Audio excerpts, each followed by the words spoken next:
Marilyn Taylor, my mother, my hero. There isn't much she can't do. Her name should have been Betty Crocker, as she loves to cook and is very good at it.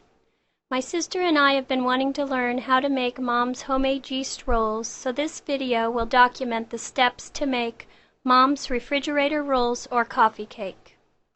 This recipe calls for 2 cups of boiling milk, a half a cup of sugar, 1 tablespoon of salt, a fourth of a cup of shortening, a fourth of a cup of lukewarm water, 2 packages of yeast, quick rise, 1 teaspoon of sugar, 2 eggs beaten, and 8 cups of flour.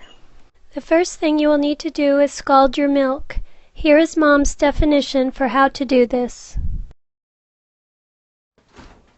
And explain what it means when you scald milk. Okay, it'll start to boil and it'll start to raise up in the pan. And shut it off, take it off the heat. So as soon as it starts boiling and you see it bubbling up is when you remove it from the heat. Right. And that's called scalding. Yes. Next you should mix the hot milk, sugar, salt, and shortening together in a large bowl, one big enough to handle your rising dough later. Now put the yeast with the lukewarm water in a separate bowl and add the sugar and stir. Mom will give you some hints to think about when preparing your yeast. Okay, if your water's too hot, you'll kill the yeast and your dough won't rise. So it's important that it's just warm. Lukewarm, like 110 degrees. Got to cool down, we can get our flour together. Look at our yeast raise up. We do this separate because that way you know if you have good yeast or not. If it doesn't raise up, you better get out some more. After your milk mixture is cool, add to it your beaten eggs, yeast mixture, and flour. Here are some comments Mom has about preparing your flour. You can use bread flour, or you can use all-purpose flour, and you don't even have to measure it first, you're just wanting to sift it, so I just put some in, get that sifted. If you don't have a sifter, you can use a strainer, just shake it with a large strainer. What's the purpose of sifting? In volume. It's more volume to it. I just like to sift. I'm a sifter. You probably wouldn't have to. Take some flour and put it on your counter, or I have this mat. I'm going to dump it out on there. It'd be hard to get all that dough out of your rings. So remove your rings before you begin kneading the dough. Yes. Now it's going to be a little sticky, and that's part of it. Just keep lifting it to the center.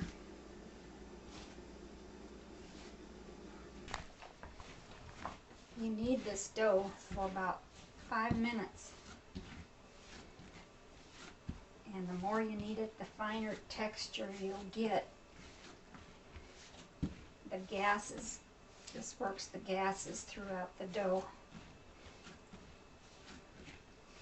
If you just threw the dough together and put it in the pans, your dough would be more coarse. It wouldn't be, I hardly need any more flour. The dough is working out just great. It's not sticking. And soft, and we're going to put some shortening. So you're rubbing shortening all over the dough. And what does this do? It just keeps it from drying out, and through the bowl. It also keeps it from sticking to the bowl. In your home, we can set it over some water and let it rise at least an hour. See how it's doing. We'll cover it with a towel. is doubled, so now I'm going to punch it down. See the bubbles in it?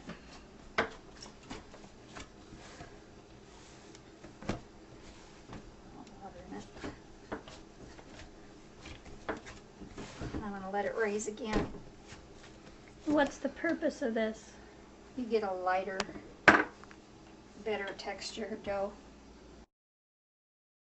For the caramel sauce, you're going to mix 1/2 cup of packed brown sugar, 1/2 cup of light corn syrup, and 1 tablespoon of melted butter.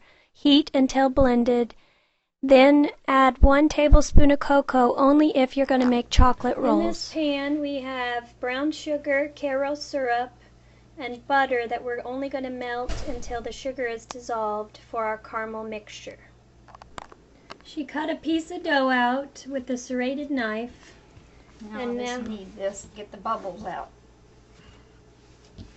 The air bubbles out. Hear them? Okay, she got the dough into about a rectangle shape, and now what are you doing? I'm just spreading some butter on my dough.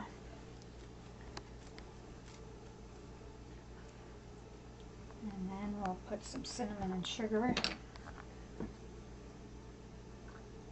And we roll it up.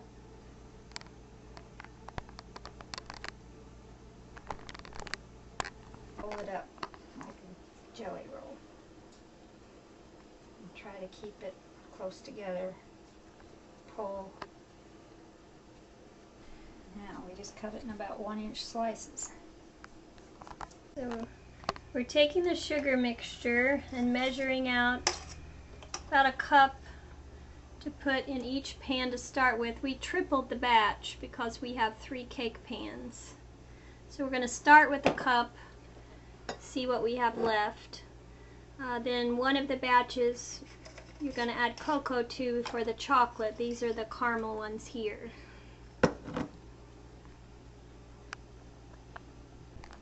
So here are the cut up 1-inch slice rolls laying in the caramel pecan sauce.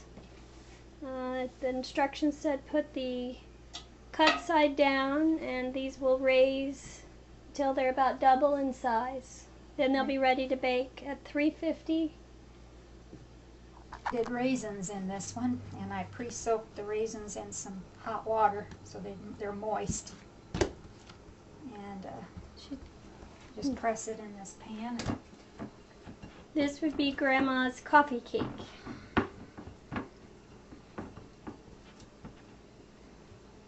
And then what are you going to do? Butter the top? And I think I'll wait and put the butter and the sugar on after it raises.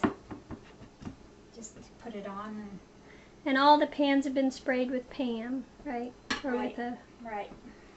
These are just going to be dinner rolls.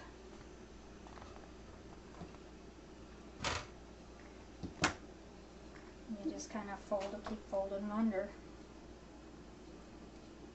Pinch them together. Put that side down. So folding them, so this is kind of in place of the kneading, or why are you folding them like that? And it just makes a rounder roll, just to, I mean, if I threw them in the pan like that, it wouldn't be as round. Or These baked for how long? 20 minutes. And when you take it out of the oven, you're flipping it on a plate. Let it set for a little bit.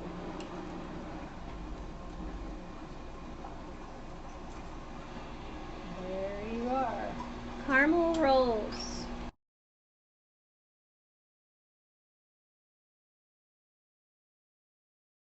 Here are our finished products, which include glazed cinnamon rolls, caramel pecan and chocolate rolls, dinner rolls, and a raisin coffee cake, all made from the same dough. Please note also that this dough can be covered and refrigerated for as long as 3 days before it's rolled out and baked. Good luck and have fun making your rolls.